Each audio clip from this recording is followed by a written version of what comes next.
Hey everyone, and welcome back to the channel. Today, we're unpacking a brilliantly crafted, deeply emotional story about grief, the power of the written word, and the secrets we keep, even from ourselves. The book is The Correspondent by Virginia Evans, and it is told entirely through letters, emails, postcards, and unsent diary entries. It's a masterclass in character study, so grab a cup of tea, settle in, and let's dive into the fascinating, heartbreaking, and ultimately uplifting life of Sybil Van Antwerp. Imagine living your entire life through the written word. For our protagonist, Sybil, a woman in her late 70s living in a quiet waterfront home in Maryland, correspondence isn't just a hobby, it is her lifeline. Sybil is sharp-tongued, fiercely independent, and highly opinionated. She spends her days at her writing desk, looking out over her meticulously kept garden and the river beyond, drafting letters to an incredibly wide array of people. She writes fan mail to famous authors like Anne Patchett, Kazuo Ishiguro, and Joan Didion. She engages in petty, hilarious neighborhood warfare over her local garden club. She writes to her gay brother Felix, who lives an idyllic expat life in France. But behind this rigid, perfectly formatted exterior, Sybil is hiding a terrifying secret. She is slowly going blind. For a woman whose entire identity is tied to reading books and writing letters, losing her sight is akin to losing her life. This impending darkness acts as the ticking clock of our narrative. Knowing her days of clear vision are numbered, Sybil is forced into a profound state of introspection, forcing her to confront the ghosts of her past before the lights go out for good. And let me tell you, Sybil's past is heavy. To the outside world, she is a highly respected retired legal clerk. For nearly 30 years, she was the brilliant work wife and chief clerk to a famous judge, Guy Donnelly. But her relentless dedication to her career was actually a trauma response. Decades earlier, Sybil's middle child, an 8-year-old boy named Gilbert, whom she affectionately called Colt, died in a tragic accident during a family vacation in Canada. The grief completely shattered her. Unable to cope, Sybil built an emotional fortress around herself. She poured all her energy into the cold, black-and-white logic of the law, effectively abandoning her emotional duties to her husband Don and her other children, Bruce and Fiona. Her marriage inevitably collapsed. Don moved back to his native Belgium, taking their teenage daughter Fiona with him. Now, years later, Fiona is a successful architect in London, struggling with her own hidden grief, years of agonizing infertility and miscarriages, and she harbors deep resentment towards Sybil for being a distant, unfeeling mother. To make matters heavier, Sybil receives news through her lifelong best friend Rosalie that her ex-husband Don is dying of cancer. Don actually writes Sybil a beautiful, heartbreaking letter apologizing for his failures during their marriage and asking for his forgiveness before he passes. But Sybil, paralyzed by her own unresolved guilt, cannot bring herself to write back. He dies before she can find the words. But why is Sybil so paralyzed? What is the root of her guilt? Throughout the book, we see Sybil writing unsent letters to someone named Colt. It is in these unsent diary-like entries that the true, messy, agonizing depths of her soul are revealed. Towards the climax of our story, we finally learn the horrific truth about Gilbert's death. On that fateful day at the Canadian lake, Gilbert was begging Sybil to watch him dive into the water. But Sybil was distracted, irritated, and engrossed in a legal file she had brought on vacation. Without looking up to see that Gilbert had climbed onto a dangerous, high boulder, she waved him off and yelled, "Just go, Colt, jump." Gilbert jumped, hit a hidden rock shelf, broke his neck, and drowned. For 40 years, Sybil has lived with the agonizing belief that she is directly responsible for her child's death. This unbearable guilt is the reason she pushed her surviving daughter away. She believed she was a toxic, dangerous mother who didn't deserve a family. But The Correspondent isn't just a story about unrelenting grief. It's also a story about profound, unexpected connections. Because Sybil struggles to connect with her immediate family, she forms beautiful bonds with strangers. One of the most touching relationships in the novel is her pen pal friendship with Harry Landy, the teenage son of a judge Sybil used to mentor. Harry is a brilliant mathematical savant, but he is deeply depressed, socially ostracized, and severely suicidal. Sybil and Harry exchanged monthly letters where they drop the polite facades and speak to each other with blunt, refreshing honesty.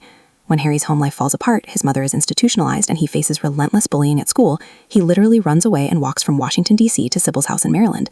Sybil takes him in, and for months, this snarky septuagenarian and this suicidal teenager live together, playing board games and healing each other. Harry's presence breathes life back into Sybil's quiet home, proving that found family can be just as powerful as blood. Speaking of blood, we have to talk about the DNA subplot. Early in the book, Sybil's son Bruce gives her a DNA testing kit from a company called Kindred. Sybil, who was adopted as a baby and knows nothing about her birth parents, is initially highly offended, but she eventually submits her sample. In a classic boomer technology mishap, she accidentally checks the box to match with living relatives. She discovers she has a 49% DNA match with a woman in Scotland named Hattie Gleason. This leads to a hilarious and heartwarming email chain between Sybil and the Kindred customer service representative, a Syrian refugee named Bassam.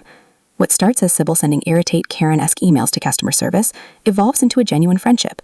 Sybil ends up helping Bassam rewrite his resume and utilizes her professional network to help him land a lucrative engineering job to support his family. Meanwhile, with the internet sleuth and help of teenage Harry, Sybil tracks down Hadi in Scotland. She learns that her birth mother, Louisa, gave her up before returning to the UK and starting a new family. In her twilight years, Sybil suddenly finds herself with a brand new sister and 3 half-brothers across the pond. But it's not all heartwarming discoveries. Our narrative also weaves in a gripping psychological thriller element. Out of nowhere, Sybil begins receiving threatening, anonymous letters from someone called DM. The letters taunt her, calling her a cold metal bitch and threatening to destroy her peaceful retirement. DM even visits her house in the dead of night, vandalizing her prized flower beds. Who is DM? It turns out to be Desi Martinelli. Decades ago, during Sybil's tenure as a chief clerk, Desi's father, an Italian immigrant named Enzo, was caught using his bread delivery truck to smuggle illegal goods to provide for his family. Desi's mother came to Sybil's office, weeping and begging for mercy, pleading that if Enzo went to prison, their family would starve. Sybil, who was fresh off the traumatic death of her son Gilbert, felt nothing but bitter, jealous rage. She showed no mercy, ensuring Enzo received a harsh prison sentence. Enzo later died tragically shortly after his release, and Desi's life was ruined. When Sybil realizes who is stalking her, she doesn't call the police. Instead, she finally confronts her own cruelty. She writes to Desi, offering a profound, deeply humble apology. She sends him the letters her father wrote to her from prison, letters full of love for Desi. In a beautiful act of atonement, Sybil leaves a large sum of her inherited money to Desi in her will to help pay for his own son's drug rehabilitation. It is a stunning arc of redemption, proving it is never too late to make amends. Now, we can't wrap up this summary without talking about the romance, because yes, our 78-year-old protagonist finds herself in a late-in-life love triangle. On one side, we have Mick Watts, a loud, brash, wealthy retired attorney from Texas who she sparred with in the courtroom years ago. Mick sweeps back into her life, taking her to fancy dinners and formally proposing marriage. On the other side, we have Theodore Lubeck, Sybil's quiet, gentle, khaki-wearing neighbor. For years, Theodore has quietly left roses and German pastries on Sybil's porch. When Sybil breaks her wrist in a fall, it is Theodore who rushes her to the hospital and eats McDonald's with her in the driveway. Through their growing friendship, Theodore reveals his own tragic past. As a Jewish child in Germany during the Holocaust, his family secured a driver to smuggle them out of the country. But at the rendezvous, the smuggler said he only had room for 1 adult and 1 child. Theodore's mother had to make an impossible choice. She dropped to her knees in the dirt, ultimately taking Theodore and leaving his father and older brother behind to die in Dachau. Sharing this immense, unspeakable trauma bonds Theodore and Sybil deeply. Sybil realizes that she doesn't want the loud, exhausting life Mick is offering in Texas. She wants the quiet, steadfast, understanding companionship of Theodore. In a wonderfully empowering move, she turns Mick down and asks Theodore to move into her house. As the novel reaches its conclusion, the threads of Sybil's life beautifully tie together. Armed with the revelation that her time is running out, Sybil finally writes the ultimate letter to her estranged daughter, Fiona. She lays her soul bare, explaining the depths of her fear, the truth about Gilbert's death, and her profound sorrow for pushing Fiona away. This vulnerability bridges the gap between them, and their relationship is restored. With her familial ties mended, her guilt atoned for, and her new love by her side, Sybil finally leaves her house. She and Theodore travel to Paris, a lifelong dream, and then to the Scottish Highlands, where she is warmly embraced by her new sister Hattie and her extended family. The book ends with a gut punch that is both tragic and profoundly peaceful. On a quiet Tuesday morning, on what would have been her deceased son Gilbert's 57th birthday, Sybil sits down at her writing desk to draft a letter. Before she can finish, she suffers a sudden pulmonary embolism and dies instantly, passing away peacefully in the very place she felt most at home. In the epilogue, Theodore writes to Hattie to deliver the news, noting that Sybil died a truly happy, unburdened woman.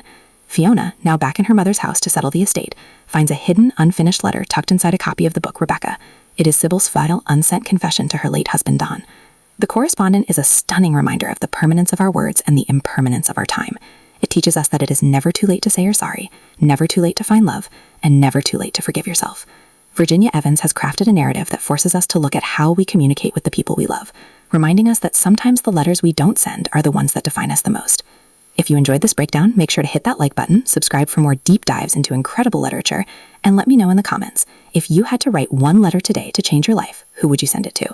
Thanks for watching, and I'll see you in the next chapter.